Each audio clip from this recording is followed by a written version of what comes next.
ప్రభువైన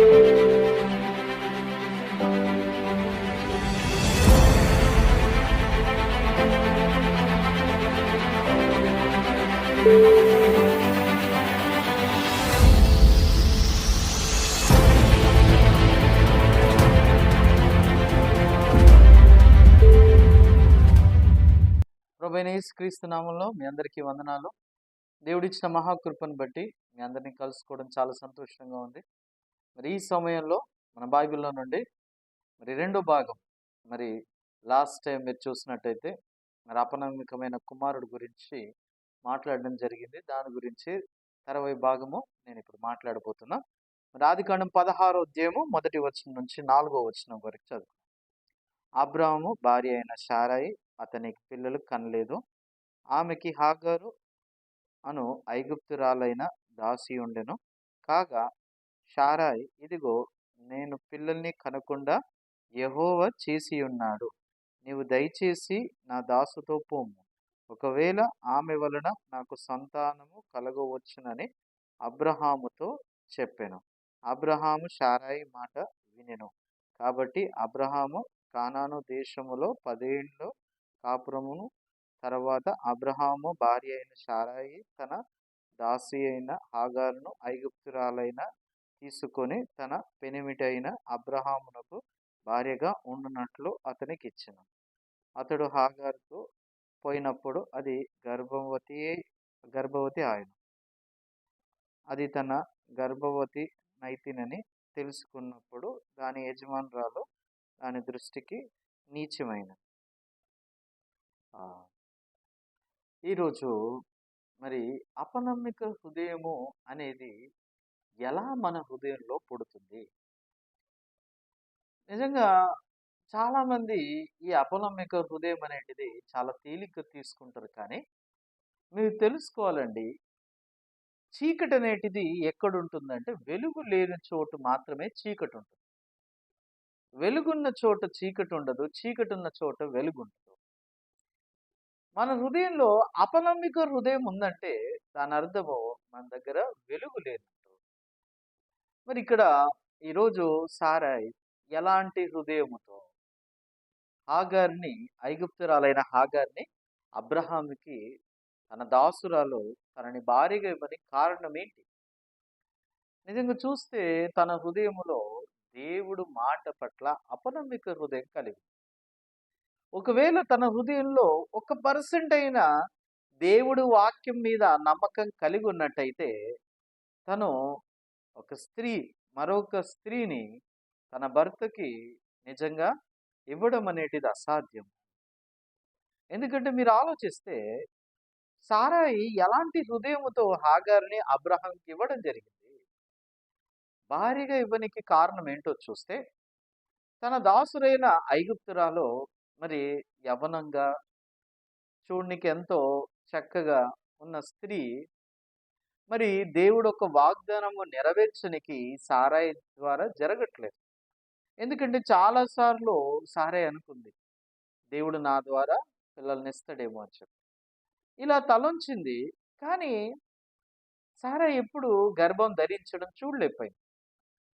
ప్రతిసారి సారాయి హృదయంలో ఎలాంటి ఒక నమ్మకము, ఆలోచన మీరు చూస్తే ఈసారైనా నేను గర్భం ధరిస్తానేమో, ఈసారైనా నేను గర్భం ధరిస్తానేమో, ఈ యొక్క హృదయంతో తను ఎదురు చూసేది. దేవుడు వాక్యాన్ని చూసి తన పరిస్థితిని చూసేది, దేవుడు వాక్యాన్ని చూసి పరిస్థితిని చూసేది.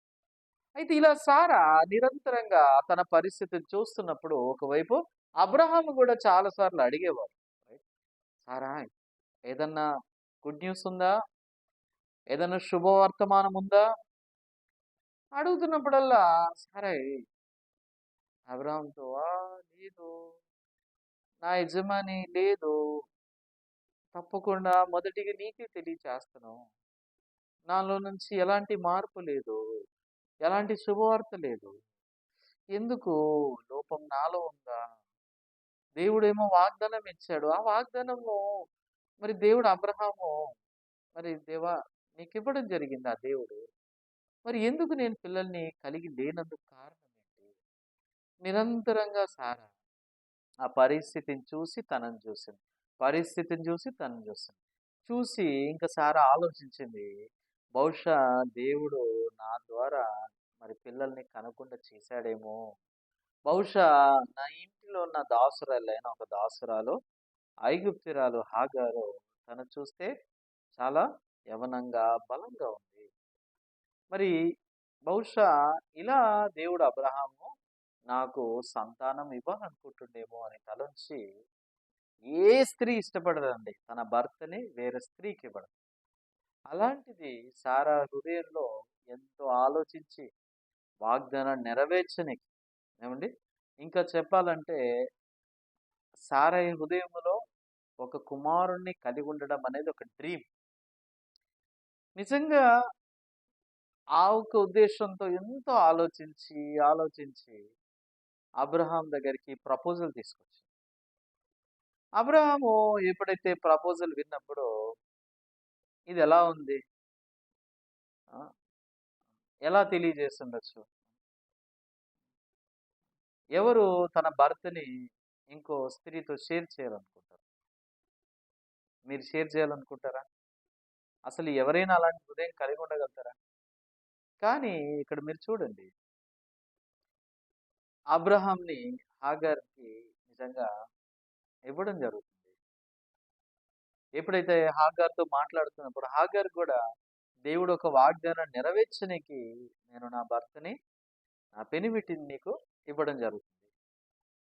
ఎప్పుడైతే చెప్పినప్పుడు నిజంగా సారాయి హృదయంలో అపనమ్మిక హృదయం ద్వారా హాగర్‌ని ఇవ్వడం జరుగుతుంది. ఒకవేళ అబ్రాహాం హృదయంలో నమ్మకం ఉన్నా అబ్రాహాం ఏం చెప్పేవాడు? సారా, నువ్వెందుకు ఇలా ఆలోచిస్తున్నావు? ఎందుకు హాగార్ ద్వారా ఇలా దేవుడు పిల్లల్నివ్వడం దేవుడు ఒక హృదయం కాదు అని తృణీకరించేవాడు. కానీ అబ్రహాం కూడా ఆ ఆలోచన చూస్తే ఎంతో మంచిది. ఎందుకంటే ఇది మనిషి నుంచి వచ్చిన హృదయం కాదు. ఎందుకంటే ఏ స్త్రీ ఇంకో భార్యను భర్తకి ఇవ్వాలనుకుంటాడు? మేబీ అబ్రహాం కూడా ఇది దేవుడు ఒక హృదయమేమో, దేవుడిచ్చిన హృదయమేమో నా భార్యకని ఆలోచించి వెంటనే ఆ ప్రపోజల్‌ని అంగీకరించాడు. కానీ తర్వాత ఎప్పుడైతే హాగారు అబ్రహాంతో ఒకటైన తర్వాత తన గర్భం ధరించినప్పుడు సారా హృదయములో ఎంతో దుఃఖముతో నిండిపోవడం జరిగింది. మీరు ఆలోచించండి, ఇక్కడ బైబిల్ ఏం చెప్తుందంటే అతడు హాగారుతో, 4వ వచనం, అతడు హాగారుతో పోయినప్పుడు అది గర్భవతి ఆయన. అది తన గర్భవతి నైతినని తెలుసుకున్నప్పుడు దాని యజమానురాలు దాని దృష్టికి నీచమైనది. ఇక్కడ ఆలోచించాలి.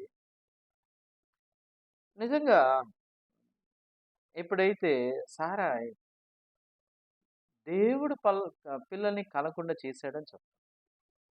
నిజంగా చెప్పాలంటే దేవుడు అలా చేయలేదు.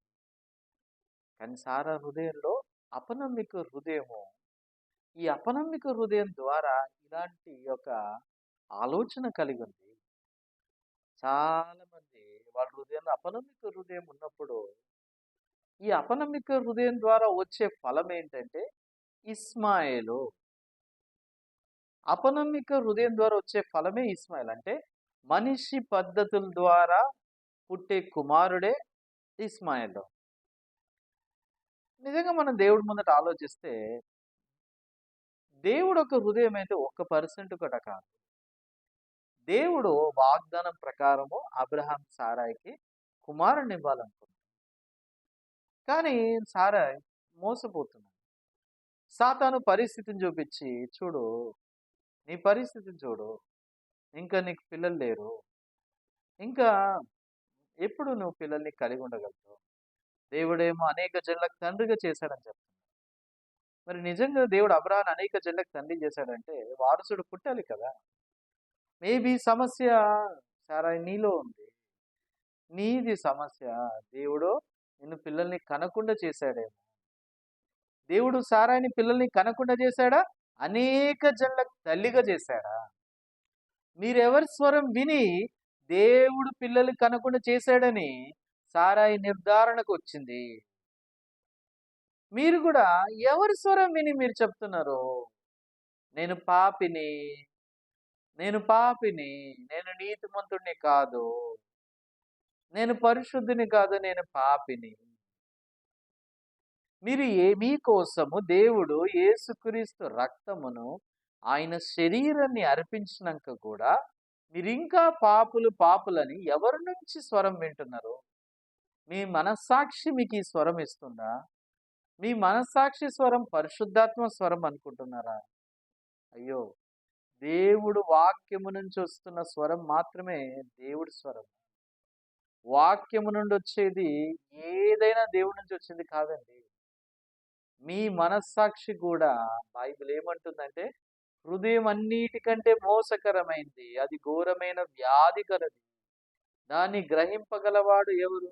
నేను దేవుడైన యెహోవాని. సారా తన హృదయం నుంచి వస్తున్న స్వరం విని మోసపోయింది. ఎందుకు సారా ఆ స్వరం అంత పెద్దగా విని కారణం ఏంటంటే తన హృదయంలో దేవుడి మీద నమ్మకం లేదు. తన హృదయంలో దేవుడు తన కుమారుణ్ణి ఇస్తాడని నమ్మకం లేదు. కొంచెం 1% నమ్మకం ఉన్న సారా అలాంటి మార్గాన్ని వెంబడించకపోతుంది. ఈరోజు మీరు ఆలోచించండి దేవుడు ముందట. దేవుడు ఒక హృదయం ఏంటి? దేవుడు ఎలాంటి హృదయం కలిగి ఉన్నాడు? దేవుడు సారాని పిల్లల్ని కనకుండా చేశాడా? అనేక జనులకు తల్లిగా చేశాడా? మీరేమనుకుంటున్నారు? మీరేం ఆలోచిస్తున్నారు? మీరు ఆలోచించండి. అపనమ్మిక హృదయం పుట్టేదే దేవుడు లేని చోట అపనమ్మిక హృదయం పుడుతుంది. మనం ఎప్పుడైతే దేవుణ్ణి విడిచిపెట్టిన తర్వాత ఆదాము నుంచి మానవుడి హృదయంలో అపనమ్మిక హృదయం కలిగి ఉండడం జరిగింది. ఈ అపనమ్మిక హృదయం కలిగి ఉండి కారణం ఏంటంటే మనం దేవుడితో ఆ సంబంధం కోల్పోయినప్పుడు మనందరిలో అపనమ్మిక హృదయం కలిగి ఉండడం జరిగింది. అందుకే ఎంతైనా చెప్పండి, మనం పాపి పాపి అని నమ్ముతాం కానీ దేవుడు నీతిమంతుడు చేశాడు, పరిశుద్ధుడు చేశాడు, దేవుడు మాటల్ని మనం నమ్మలేం. ఎందుకు నమ్మలేమంటే ఎప్పుడైతే దేవుడితో సంబంధం కోల్పోయిన తర్వాత అప్పటి నుంచి మన హృదయంలో సాతాను ఏం చేశాడంటే అపనమ్మిక హృదయం నాటాడండి.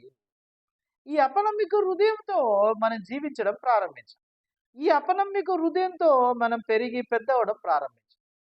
ఈ అపనమ్మిక హృదయంతో ఈ లోకంలో జీవించడం ప్రారంభించాం. మరి ఈ అపనమ్మిక హృదయం ఏంటిదంటే దేవుడు వాక్యానికి వేరుగా మాట్లాడేది అపనమ్మిక.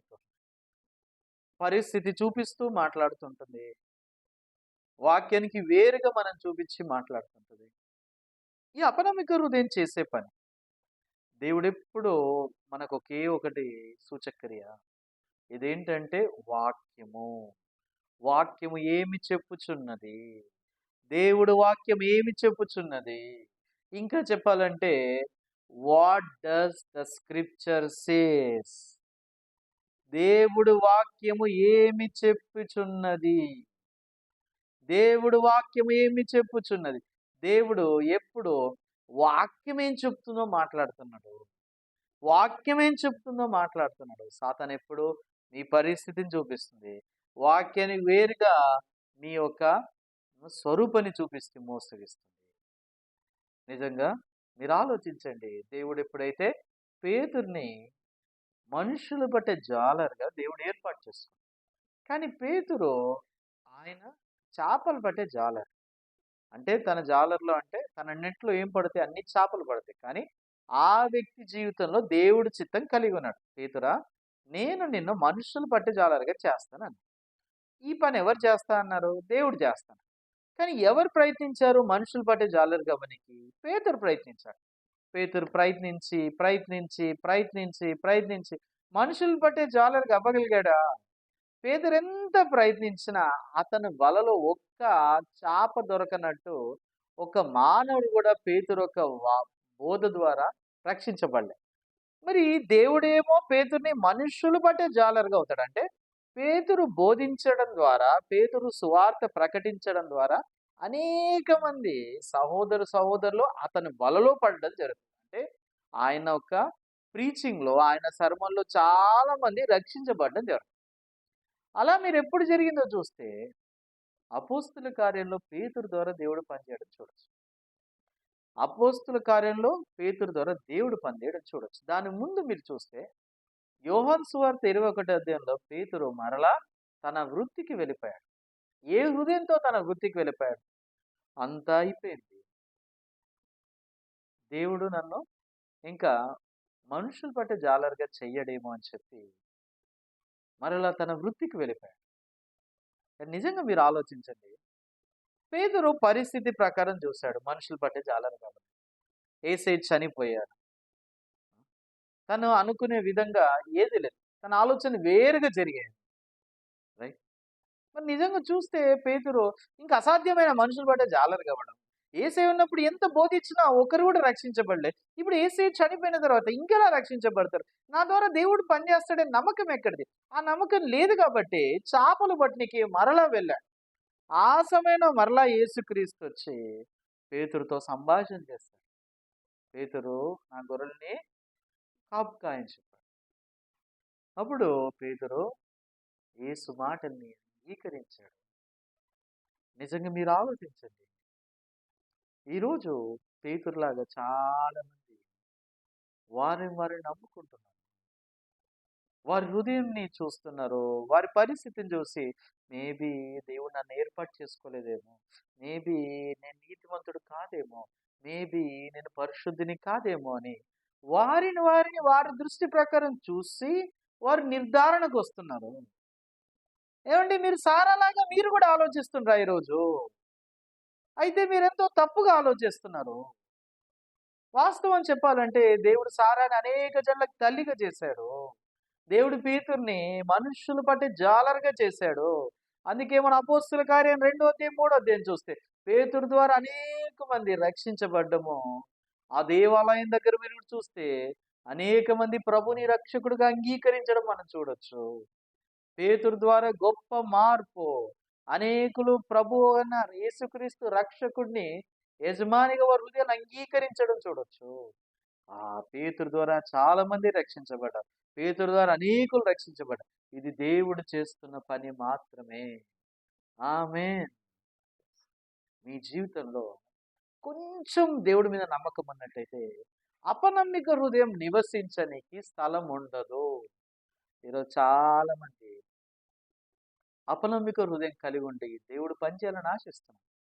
మీరు అపనమ్మిక హృదయం ఉన్నట్టయితే మీ నుంచి వచ్చేది ఇస్మాయేలు, ఎలియాజర్, వీరు తప్ప ఎవరు రారు. మీ మానవ పద్ధతులు ఉపయోగిస్తుండొచ్చు. వీళ్ళు మారనీకి, వాళ్ళు మారనీకి. మీ హృదయంలో ఎన్నో విషయాల్ని అపనమ్మిక హృదయంతో మీరు జీవిస్తున్నారు. అపనమ్మిక హృదయంతో పరిచర్య చేస్తున్నారు. అపనమ్మిక హృదయంతో మీ భార్యను చూస్తున్నారు. అపనమ్మిక హృదయంతో భర్తను చూస్తున్నారు. అపనమ్మిక హృదయంతో పిల్లల్ని చూస్తున్నారు. ఈ అపనమ్మిక హృదయం ఎందుకు నాలో ఉంది? నాలో దేవుడి మాట లేనందుకు నాలో అపనమ్మిక హృదయం ఉంది. అయ్యో పాస్టర్ గారు సావాసం చేయండి. పాస్టర్ గారు మాతో సావాసం చేయండి. మాలో అపనమ్మిక హృదయం నిరంతరం ప్రవహిస్తుంది. ఎప్పుడైతే మీరు సావాసం చేస్తున్నప్పుడు దేవుడి మాటలు మీలో ప్రవేశించినట్టయితే అపనమ్మిక హృదయం నుంచి పూర్తిగా తొలగించబడ్డం జరుగుతుంది. ఆమేన్. మీరు ఆలోచించండి దేవుడు ముందట. నిజంగా సౌలు రాజు, దేవుడు రాజు ఏర్పాటు చేసుకున్నాక ఎప్పుడైతే సౌలు రాజు ఫిలిస్తీన్ల మీద యుద్ధానికి వెళ్ళాల్సిన సమయంలో సౌలు రాజు యుద్ధంకి వెళ్ళకుండా సమయలు కోసం ఎదురు చూస్తున్నాడు. ఎందుకు సమయల కోసం ఎదురు చూస్తున్నాడో మీరు చూస్తే ఆ అర్పణ చెల్లించడానికి ఎదురు చూస్తున్నాడు.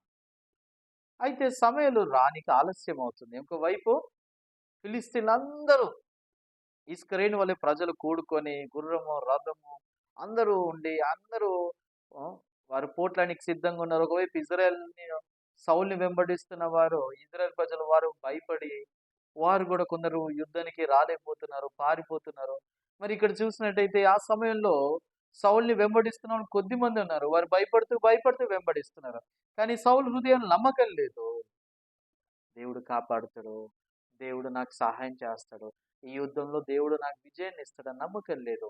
సమయాలు ఆలస్యంగా అవ్వడం చూసి తనకు దేవుడి మీద నమ్మకం లేక అర్పణ చెల్లించాడు. ఈ అర్పణ ఎందుకు చెల్లించాడు? భయముతో దేవుడు కాపాడవు, దేవ దయచేసి మీరు నన్ను కాపాడండి, దేవ దయచేసి మాకు విజయాన్ని ఇవ్వండి అని భయముతో అపనమ్మిక హృదయముతో ఇచ్చిన అర్పణ అది. అది ఎంతో దేవుడి దృష్టికి దుష్టమైంది, తప్పైన విషయం. అప్పుడు సమూయేలు ఆలస్యంగా ఎప్పుడైతే అర్పణ ఇచ్చిన వెంటనే సమూయేలు వచ్చాడు. సమూయేలు అడిగాడు, అయ్యో నువ్వు చేసిన పని ఏంటి, నువ్వెందుకు ఇలా చేసావు అన్నప్పుడు ఆలస్యం రావడము చూసి మరి వారి యుద్ధానికి మరి ప్రజలు మా మీద యుద్ధానికి వస్తారని చూసి అందుకు అర్పణ ఇచ్చానంటాడు. హృదయంలో దేవుడి మీద నమ్మకం లేదు. దేవుడు కాపాడుతాడు, దేవుడు సాయం చేస్తాడు, ఆ, ఆలస్యమైన దేవుడు నా కోసం పని చేస్తాడని నమ్మకం లేదు. అందుకే అర్పణ ఇచ్చేశాడు. వాస్తవానికి అర్పణ ఎవరు ఇవ్వాలి? సమూయేలు ఇవ్వాలి. అర్పణ ఎలాంటి వారు ఇవ్వాలి? దేవుడిని విశ్వసించి అర్పణ ఇవ్వాలి. దేవుడు సహాయం చేస్తాడు, దేవుడు పని చేస్తాడు, దేవుడు నాకు తోడే ఉన్నాడని నమ్మాలి. కానీ అపనమ్మిక హృదయంతో భయంతో ఇచ్చిన అర్పణ. మీరు ఆలోచించండి, బైబిల్లో యెఫ్తా ఉంది. ఈ యెఫ్తా మీరు చూసినట్టయితే ఈ యెఫ్తా ఎలా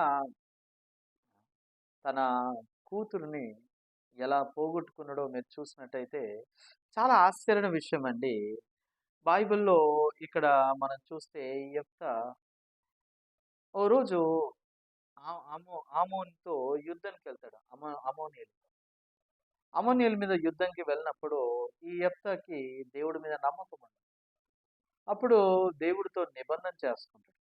ప్రభువా, దయచేసి నాకు విజయాన్నివ్వు. మీరు ఒకేలా నాకు విజయాన్ని ఇచ్చినట్టయితే నేను మీకు అర్పణ ఇవ్వాలనుకుంటున్నా. ఈ అర్పణ ఏంటంటే నేను విజయము నాకిచ్చిన తర్వాత ఆ విజయాన్ని పొందుకొని నేను తిరిగి వస్తున్నప్పుడు నాకు నా ఒక గృహం నుంచి నా కోటలో నాకు ఎవరైతే ఎదురొస్తున్నారో వారిని నేను అర్పణ ఇవ్వాలనుకుంటున్నాను అనే విషయాన్ని దేవుడి ముందట నిబంధన పెట్టుకొని ఆ ఒట్టేసి తను వెళ్తాడు. వెళ్ళినప్పుడు దేవుడు తనకి సహాయం చేస్తాడని హృదయంతో వెళ్ళారా? అపనమ్మిక హృదయంతో ఒట్టు వేస్తున్నాడు. నేను ఇది ఇస్తాను, మీరు చేయండి అని అడుగుతున్నాను. రైట్?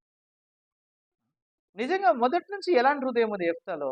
దేవుడి మీద నమ్మకం లేదు, దేవుడు కాపాడుతాడని నమ్మకం లేదు, దేవుడు సాయం చేస్తాడని నమ్మకం లేదు, దేవుడు తోడే ఉన్నాడని నమ్మకం లేదు. అందుకే మొదటి నుంచి తను ఎలా నిబంధన చేసుకుంటాడో మీరు చూస్తే మొదటి నుంచి తన హృదయంలో దేవుడి మధ్య తను ఏం చేస్తుంటూ ఒక ఒట్టును వేస్తున్నాడు. అవునా? ఒక ఓత్. రైట్? ఈ ఒట్టుకు ఒక ఉద్దేశం ఏంటంటే, దేవా మీరు ఒకేలా నాకు విజయాన్ని ఇచ్చినట్టయితే నేను ఇస్తా. అంటే ఏంటి? అపనమ్మిక హృదయం, విశ్వాసం. అపనమ్మిక హృదయం తను దేవుడు విజయాన్ని ఇస్తే ఇది చేస్తానని చెప్తాను. అంటే దేవుడు విజయాన్ని ఇవ్వకపోతే ఇది నేను చేయను. రైట్? అంటే మీరు చూడండి, మొదటి నుంచి ఈ ఈ ఒట్టు దేవుడు అడిగాడా? యెఫ్తా చేస్తుందా? యెఫ్తా చేస్తుంది. యెఫ్తాకు దేవుడి మీద నమ్మకం లేదు. సౌలు రాజు కూడా ఎందుకు అర్పణ ఇచ్చాడంటే దేవుడి మీద నమ్మకం లేదు. ఆ భయముతో దేవుడు కాపాడాలని నమ్మకం ఇచ్చాడు. కానీ దేవుడు అలా ఎలా పనిచేస్తాడు? రైట్? మీరు చూడండి, ఎప్పుడైతే యెఫ్తా వెళ్ళి యుద్ధంకెళ్ళి ఈ అమ్మోనీయుల చేత అందరినీ విజయం పొందుకొని తిరిగి వస్తున్నప్పుడు యెఫ్తా ఎవరు మొట్టమొదటిగా ఎదురయ్యారండి? యెఫ్తా కూతురు ఎదురైంది. ఎప్పుడైతే యెఫ్తా కూతురు ఎదురైనప్పుడు యెఫ్తా హృదయం ఎలా ఉంది? పూర్తిగా బాధపడ్డాడు, పూర్తిగా దుఃఖపడ్డాడు. అప్పుడు ఏం చేశాడు? తన కూతుర్ని ప్రభువుకి అర్పణగా ఇచ్చాడు. మీరు ఆలోచించండి, నిజంగా దేవుడి హృదయం ఏంటి? దేవుడి హృదయము యెఫ్తా కూతుర్ని అర్పణగా ఇవ్వడమా? అది దేవుడు ఒక హృదయమా? మీరు దేవుడి హృదయం అనుకుంటున్నారా? యెఫ్తా తను ఆ దేవుడి హృదయం తెలవకుండా జీవించడం ద్వారా, అపనమ్మిక హృదయం ద్వారా ఆ ఒక ఒట్టునేయడం జరిగింది. చాలా మంది దేవుడి ముందర ఒట్టు పెట్టుకుంటారు. ప్రభా మీరు చేస్తే ఇది చేస్తాను ప్రభా, మీరు ఇస్తే. ఇదేంటంటే యెఫ్తా లాంటి హృదయము. మీ హృదయంలో నమ్మకం లేదు దేవుడు చేస్తాడని. అపనమ్మిక హృదయం వల్ల మీరు ఇలాంటి హృదయం కలిగి ఉన్నారు. నిజంగా దేవుడు మన హృదయంలో ఏమి ఇవ్వాలనుకుంటున్నాడు? నమ్మకము, విశ్వాసము. దేవుడు కాపాడుతాడని మీ హృదయంలో నమ్మకం ఉన్నట్టయితే నిజంగా మీరు ధైర్యంగా యుద్ధానికి వెళ్ళగలుగుతారు. ఆ? దేవుడు ఆ, మీకోసము పనిచేస్తాడని మొదటిగా మీరు నమ్మాలి. దేవుడు మీకోసం పనిచేస్తాడనే విషయము మీరు నమ్మకపోతే ఆ నిజంగా మీరు మోసపోతుంటారు. ఈరోజు ఒక విషయము మీరు దేవుడు ముందట ఆలోచించండి. ఆ? దేవుడి హృదయం ఏంటి? దేవుడు తెలియజేయాలనుకుంటున్న విషయం ఏంటి? దేవుడు నిజంగా మన ఆత్మల్ని ఎంతో ప్రేమిస్తున్నాడు. ఆయన మన కోసము పనిచేయాలనుకుంటున్నాడు. ఆయన నిజంగా మనల్ని ఎంతో ప్రేమిస్తున్నాడు. ఈరోజు ఒక్క విషయం మాత్రమే మీరు ఆలోచించండి. దేవుడి హృదయం ఏంటి? దేవుడు మన పట్ల ఎలాంటి హృదయం కలిగి ఉన్నాడు? నిజంగా మీ హృదయంలో అపనమ్మిక హృదయం అనేటిది, ఆ హృదయము మీకు ఆశీర్వాదం అనుకుంటున్నారా? అది ఎంతో శాపమైన హృదయము. నిజంగా సారాకి ఎవరు చెప్పారు దేవుడు పిల్లల్ని కనకుండా చేశాడని?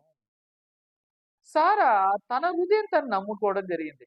సారా వాక్యం ఏం చెప్తుందో చూడట్లేదు. బైబిల్ ఏమంటుంది? వినుట ద్వారా విశ్వాసం కలుగుతుంది. క్రీస్తు గూర్చిన మాట వినుటం ద్వారా. అంటే మీరు లేఖనం నిరంతరంగా విన్నట్టయితే మీ హృదయంలో ఏం కలుగుతుంది? విశ్వాసము. ఏం కలుగుతుందండి? విశ్వాసము. యెఫ్తా దేవుడు మాటలు విన్నట్టయితే యెఫ్తా హృదయంలో విశ్వాసము ఫామ్ అయ్యేది. సౌలు కూడా దేవుడితో కనెక్షన్ కలిగి ఉన్నట్టయితే సౌలు హృదయంలో విశ్వాసం ఫామ్ అయ్యేది. దావీదు హృదయంలో ఎలాంటి హృదయంతో యుద్ధంకి వెళ్తున్నాడు? దావీదు హృదయంలో దేవుడు పనిచేస్తాడు, దేవుడు సాయం చేస్తాడు. గొలియాతుతో యుద్ధం వెళ్ళినప్పుడు ఎలా వెళ్తున్నాడు? ఫిలిస్తీన్లతో యుద్ధం వెళ్తున్నప్పుడు ఎలా వెళ్తున్నాడు? దావీదు హృదయంలో దేవుడి మీద నమ్మకం ఉంది. ఈరోజు మీ హృదయంలో దేవుడి మీద నమ్మకం లేనట్టయితే మీరు ఏ పని చేయలేరు. చాలా మంది ఈరోజు సమస్య ఏంటిదో వారు గుర్తించట్లేదు. వారిలో ఉన్న సమస్య ఈ అపనమ్మిక హృదయము. మీరు ఒకేలా నిరంతరంగా వాక్యం విన్నట్టయితే వినుట ద్వారా విశ్వాసం కలుగుతుందంట. అంటే మన హృదయంలో విశ్వాసం కలిగే మార్గము కూడా బైబిల్ తెలియజేస్తుంది. అంటే మీరు వాక్యం వినాలి. నిరంతరంగా వాక్యం వినాలి. ఎప్పటి వరకు వాక్యం వినాలంటే మీ హృదయంలో విశ్వాసం కలిగేంత వరకు వాక్యం వింటూనే ఉండాలి. దేవుడు నన్ను పాపి కాదు నీతిమంతుడు అని చెప్తుండు. యేసుక్రీస్తు నన్ను పరిశుద్ధుడు అంటున్నాడు. వింటూనే ఉండాలి. ఏసే నిజంగా నేను నీతిమంతుడినా? ఏసే నిజంగానే పరిశుద్ధుడినా? ఎలా నీతిమంతుడిని? ఎలా పరిశుద్ధుడి? బైబిల్లో ఈ 66 పుస్తకాల ద్వారా కొత్త నిబంధన, పాత నిబంధన వివరించాడు దేవుడు. ఈ కొత్త నిబంధన, పాత నిబంధన ద్వారా పూర్తిగా మనం ఏం తెలుసుకోవచ్చు? దేవుడు ఎలా మన నీతిమంతుడు చేశాడు, దేవుడు ఎలా పరిశుద్ధుడు చేశాడు, దేవుడు మన తోడే ఎలా ఉన్నాడు అనే విషయాన్ని నిరంతరంగా అనేకమైన అధ్యాయాలు ఉన్నాయి. ఈరోజు అబ్రహాం ద్వారా వినొచ్చు, ఇస్సాకు ద్వారా వినొచ్చు, యాకోబు ద్వారా వినొచ్చు, యోసేపు ద్వారా వినొచ్చు, దావీద్ ద్వారా వినొచ్చు, సొలొమోన్ ద్వారా వినొచ్చు, సౌలు ద్వారా వినొచ్చు, పౌలు ద్వారా వినొచ్చు. అనేక మంది ఉన్నారండి బైబిల్లో. ఎంతో మంది ద్వారా మీరు దేవుడి మాటలు వినడం ప్రారంభించినట్టయితే మీ హృదయంలో విశ్వాసం అనేది కలగడం ప్రారంభమవుతుంది. కానీ ఇక్కడ సమస్య ఏంటంటే ప్రజలు దేవుడు మాటలు వినకుండా విశ్వాసం కలిగి ఉండాలనుకుంటారు. ఇది ఎలా జరుగుతుంది? విశ్వాసం మీరు ఎలా కలిగి ఉండగలుగుతారు? విశ్వాసం అంటే ఉట్టి ఒక 30 నిమిషాలు వాక్యం వింటే సరిపోదండి. నిరంతరంగా వాక్యం వినాలి. నిరంతరం వాక్యం వినుట ద్వారా, క్రీస్తు గూర్చిన మాట వినుట ద్వారా విశ్వాసం కలుగుతుంది. ఈరోజు అపనమ్మిక హృదయం ఉండడానికి కారణం ఏంటి? మీరు దేవుడు వాక్యం వినడం ఆపేశారు. మీరు దేవుడు వాక్యం వినకుండా దేవుడిని నమ్మాలనుకుంటున్నారు. సౌలు దేవుడితో సంబంధం లేకుండా దేవుడిని విశ్వసించాలనుకుంటున్నారు. ఇలా మీరు దేవుడిని ఎప్పటికీ నమ్మలేరు. దేవుడిని ఎప్పుడు మీరు విశ్వసించలేరు. దయచేసి సారా హృదయము మీ దగ్గర ఉన్నట్టయితే ఇది మంచి సమయము. మీ హృదయాన్ని మార్చుకుని నిజంగా మీరు దేవుడు ఒక మాటలు వినడం ప్రారంభించండి. దేవుడు మాటలు వినడం ప్రారంభించినప్పుడు మీలోని నూతనమైన హృదయం ప్రారంభించడం జరుగుతుంది. ఎస్, నా కుటుంబం మారుతుంది, నా భర్త మారుతాడు, నా భార్య మారుతుంది, నా పరిస్థితిని దేవుడు మారుస్తాడు, నేను పిల్లల్ని కలిగి ఉండగలుగుతాను, నా వయసుతో సంబంధం లేదు, నాకు 90 సంవత్సరాలైనా నేను గర్భం ధరించగలుగుతాను. ఇలాంటి హృదయం ఎక్కడి నుంచి వస్తుంది? వాక్యము నుండి మాత్రమే వచ్చే హృదయము. ఆ హృదయం మీరు కలిగి ఉండాలని కోరుకుంటున్నాను. ఈరోజు నిజంగా దేవుడు ముందట ఈ యొక్క మాటల గురించి మీరు ఆలోచించి దేవుడి నుంచి నిజమైన ఆశీర్వాదం పొందుకోవాలని కోరుకుంటున్నాను. ప్రార్థన చేసుకుని తల్లి వంచినట్టయితే ప్రార్థన చేసుకుని. పరిశుద్ధమైన తండ్రి, మహోన్నతరం యేసయ్య ప్రభా, నీకు వందనాలు, స్తోత్రం ప్రభా. మరోసారి మీరు ఇచ్చిన అవకాశం బట్టి వందనాలు ప్రభా. ఎవరైతే తండ్రి మరి ఆన్లైన్ ద్వారా తండ్రి ఈ వాక్యం వింటున్నారు ప్రభా, వారందరినీ ఆశీర్వదించండి ప్రభా. వారిలో ఉన్న అపనమ్మిక హృదయం ఎందుకుంది? ఈ రోజు దేవుడి మాటలు కలిగి లేనందుకు వారి హృదయంలో అపనమ్మిక హృదయం ఉంది ప్రభా. నిజంగా సాతాను మోసగిస్తున్నాడు, పరిస్థితులు చూపిస్తున్నాడు, మమ్మల్ని చూపిస్తున్నాడు. కానీ మీరు నిరంతరంగా వాక్యం ఏమి చెప్పుచున్నది, లేఖనం ఏమి చెప్పుచున్నది, మాకు లేఖనం చూపిస్తూ మా హృదయంలో విశ్వాసాన్ని స్థాపించాలనుకుంటున్న విధానం బట్టి వందనాలు ప్రభా. మరోసారి తండ్రి ఈరోజు వాక్యం విన్న వాళ్ళందరూ హృదయాన్ని మార్చుకొని ప్రభా వినుట ద్వారా విశ్వాసం ఎలా కలుగుతుంది అలా నిరంతరంగా నీ మాటలు వినికి హృదయం నిర్ణయం తీసుకొని ఆ ప్రకారం జీవించనికి నిజంగా ఆశీర్వాదం దైత్యమని అడుచు. ఏ విధంగా అయితే సారా హృదయంలో నిరీక్షణమైన హృదయం ప్రారంభమైందో, అబ్రాహాం హృదయంలో దేవుడి మీద నమ్మకం ఏర్పడడం జరిగిందో, ఆ ప్రకారము దేవుడు మాట ఇచ్చినట్టయితే ఆ మాట మీద నిల్చోవలసిన దేవుడి పని. నా దేవుడు నమ్మదగిన వాడు, వాగ్దానాన్ని నెరవేర్చేవాడు, సమర్థుడు. మరి నిజంగా ఇలాంటి హృదయము దేవా మీ నుంచి మాత్రమే కలిగేది. నిజంగా ప్రభా మీ మాటలు నిరంతరంగా మా హృదయంలో మేము వింటున్నట్టయితే నిజంగా తండ్రి ఆ విశ్వాసం కలిగి ఉంటామని నమ్ముతున్నాం. మరోసారి మీరు ఇచ్చిన అవకాశం బట్టి వందనాలు చెల్లిస్తూ యేసుక్రీస్తు అతి పరిశుద్ధ నామమున ప్రార్థన సమర్పించుకున్నాం తండ్రి. ఆమేన్. నిజంగా మీరు ఈ యొక్క జెనసిస్ సర్మన్ ద్వారా మీరు ఆశీర్వదించబడినట్టయితే తప్పకుండా ఈ కౌన్సిలింగ్ నెంబర్కి మీరు మెసేజ్ చేసి మీ ఫీడ్బ్యాక్ తెలియచేయాలని కోరుకుంటున్నా. అదేవిధంగా మీ ఫ్రెండ్స్ స్నేహితులకి మరి దయచేసి ఫేస్బుక్, వాట్సాప్, ఇన్స్టాగ్రామ్, ట్విట్టర్ ద్వారా మీరు షేర్ చేయాలని కోరుకుంటున్నాను. Thank you.